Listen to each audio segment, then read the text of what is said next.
autre fois. Aujourd'hui, je vais essayer de faire un petit vidéo, un résumé de cours sur les panneaux photovoltaïques.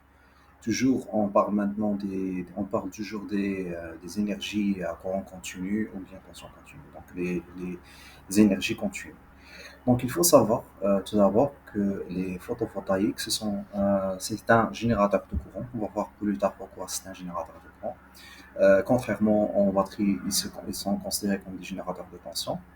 Donc pour les photovoltaïques, tout d'abord, il faut faire la différence entre les photovoltaïques qui sont à base de silicium et les photovoltaïques qui sont à base de non-silicium, de verre.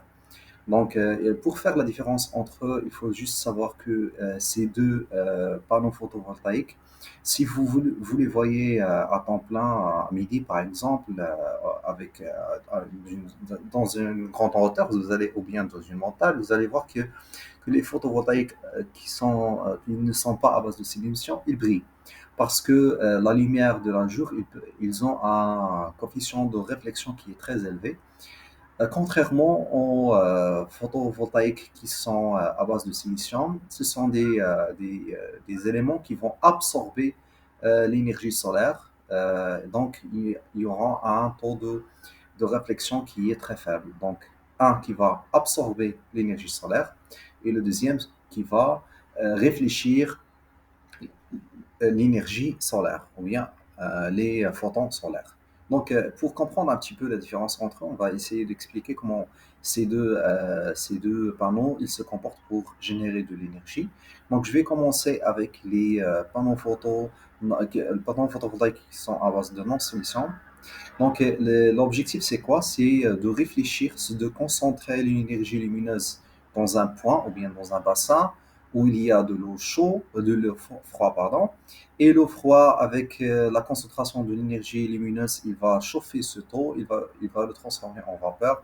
Et bien sûr, comme vous avez déjà vu, le cycle de transformation de vapeur, il va passer par un générateur à point. Exemple, un générateur à courant continu ou bien un générateur triphasé.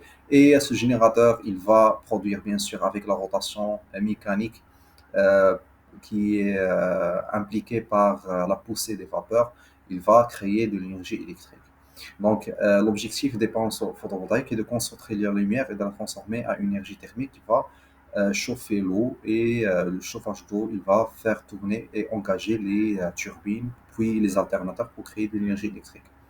Contrairement aux panneaux photovoltaïques à base de silicium, alors les silicium, c'est un composant électronique qui possède quatre électrons de couche de valence. Les électrons, ce sont des électrons libres. Alors la nécessité pour que ces électrons libres ils se déplacent passent, changent de position, c'est avec l'absorption de l'énergie lumineuse sous forme d'un photon. Donc chaque photon émis par le Soleil il va faire déplacer un électron. Et le déplacement d'électrons, ça veut dire création d'un courant. C'est pour cela qu'on trouve que le photovoltaïque, c'est un générateur de courant et représenté par un générateur de courant en parallèle avec une diode.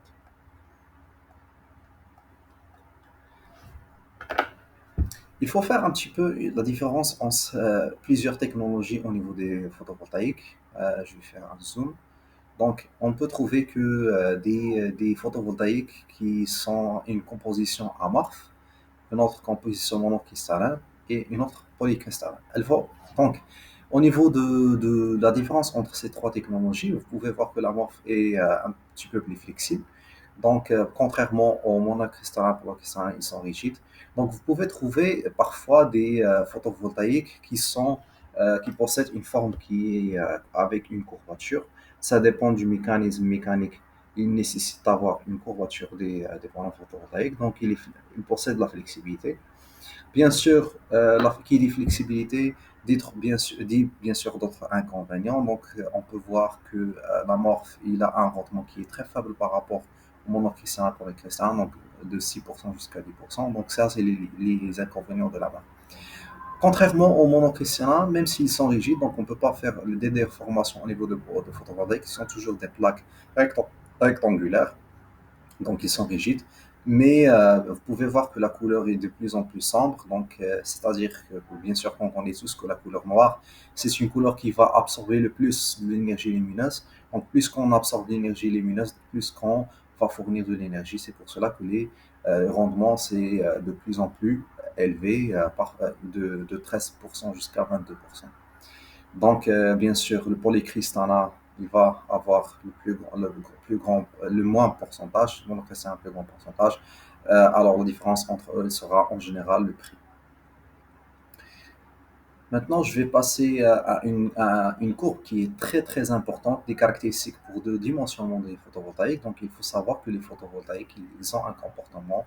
Normalement, ils doivent donner un courant stable puisque c'est un générateur de courant. D'une manière idéale, le générateur de courant elle doit être constant. Mais bien sûr, il y a toujours des points critiques. Les points critiques, ce sont les points maximum. Donc, vous pouvez voir que cette courbe ces deux courbes en rouge, la première, il va représenter le développement du courant en fonction de la tension. Et la deuxième, c'est le comportement de la puissance en fonction bien toujours de la tension. Donc, bien sûr, tous ces courbes, ils appartiennent à la même panneau photovoltaïque, sauf savoir à mentionner qu'il y a différentes couleurs, le rouge, bleu et vert. Rouge signifie que l'ensoleillement de photovoltaïque est 1000 watts par mètre carré, c'est-à-dire une cellule à 1 mètre, 1 mètre carré, comme ça, 1 mètre. Si elle est soumise à une puissance lumineuse de 1000 watts, donc on aura un courant plus élevé, bien sûr, et une puissance plus grande. Donc la puissance, il sera caractérisée par une puissance crête, c'est la puissance maximale de cette courbe. Donc, si la luminosité il va diminuer, par exemple 600 watts par mètre carré, donc bien sûr le courant decrease, et il va diminuer bien sûr. Et la même chose pour la puissance, il va diminuer aussi, tout en diminuant l'énergie lumineuse. Donc, on va avoir des courants qui sont plus faibles. Bien sûr, ça c'est un comportement qui est normal parce que pendant la journée, il y a le sunset et, comment dirais-je, donc la lumière, il va augmenter pendant la journée, il va diminuer bien sûr à l'après-midi. Donc les points remarquables, c'est la puissance crête, il sera lu ici, donc la puissance crête à 1000 watts par mètre carré, c'est un peu près à 140 watts. Donc si on considère que le panneau photovoltaïque est une boîte noire qui possède une entrée et bien sûr une sortie.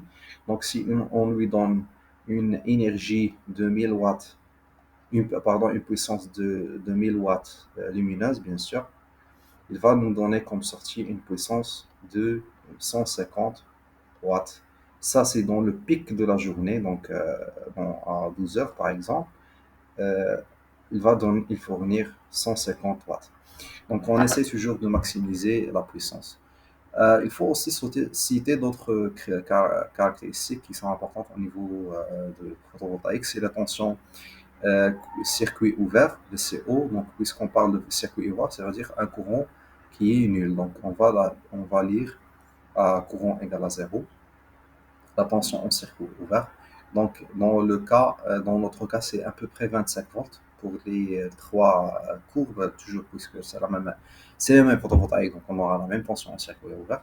En courant court-circuit, ça veut dire attention nulle. Donc, attention nulle, on va lire le courant court-circuit ici. Donc, il va varier suivant, bien sûr, le courant, suivant la situation de la journée, c'est-à-dire suivant l'état de l'ensoleillement. Donc, VCO, il est constante, ISS est variable. Le point maximal ou bien le MPP, c'est le, le point avec la puissance maximale.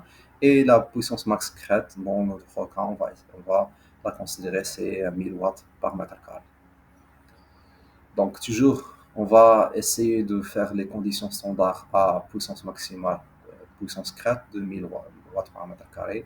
Et un spectre, bien sûr, on va essayer d'adapter à la température de 25 degrés un courant de 1,5 ampères.